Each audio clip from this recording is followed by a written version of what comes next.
Hey, today I'm gonna do a full in-depth comparison between these two finer form multifunctional adjustable benches here. Now these are both different in what they could do. We go over all of the different features between the two of them and overall which one I prefer.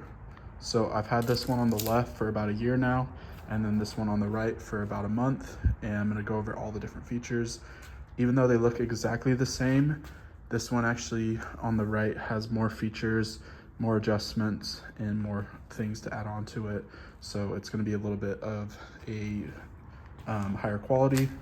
Now, first off, this one has been great. I've used it a ton. There's lots of different things you can use it for. One of the things that I use these for the most are being able to do any type of good mornings, hyperextensions, hamstrings. And the way you do that is lean up against these pads here, and you can go forward as low as you want. If you're holding on to weight, it can make it really hard. You can also lower this down, so if you want to get a deeper stretch, you can go ahead and adjust it. There's 3 settings for this one for the backrest, and they're all a decline. So if I go ahead and lift up, it's like a ladder system. So if I want to go to the lowest, it'd be this one right there. Now you can see what it actually looks like. This is actually good for also any ab exercise or anything like that. So you can also be in this position. You could remove this pad as well just by pulling out this knob and removing it or lowering it. There's about 8 or so different segments that you can adjust to, which is the same for this one as well. So they're going to be able to remove this pad if you want and adjust it like so. And then the foot holder also has 3 different adjustments or 4 different adjustments, the same as this one.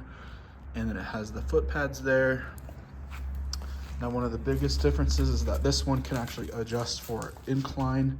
So it has 8 different back positions instead of the 3 with the decline on that one. Now, when you're adjusting it for this flat position, it also has this bar that comes out that you pull this knob, and this is gonna help make it more stable. So if you want to adjust it to a flat position, like so, sorry, it's hard to do one-handed, then you go ahead and also put this lined up there. So it's gonna add more support in the head area, so that way you're a little bit more stable, so you can see that. And that's a nice feature for this one as well. They're both great for all the different exercises you can do. This one's definitely more versatile with being able to do a lot of incline movements, which is like my favorite thing.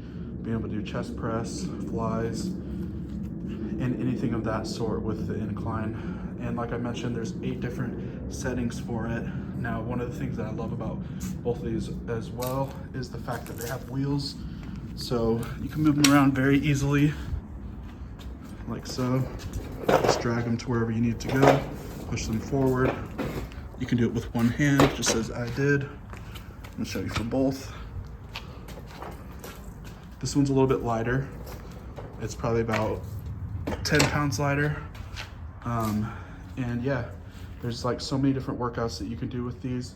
And then the last thing is this one actually has a seat, which also has 3 adjustments for it. So you can actually adjust it to a higher setting by pulling out this knob and lifting up the seat.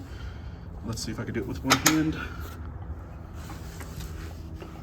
Or here, let me see.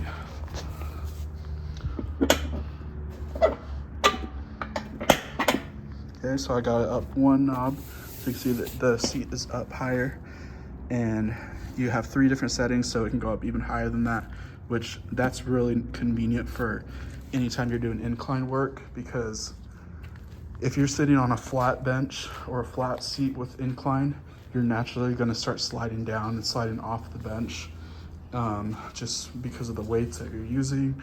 And so you're naturally just going to like have to keep readjusting to get yourself up higher on the bench. So it's always nice to have a seat that adjusts into that incline position, because it's going to give you more stability as you're doing those type of movements. So overall, they're both great options, have lots of similarities. And if you don't need all the features that of the incline and the seat adjustments, all the different settings for this one. If you want a simpler version, this one has been great. I've loved it, had it for a year, but my preference is this one right here, just based on everything I talked about, having a lot more adjustability and being able to do a lot different positions with it. But overall, you can't go wrong with either.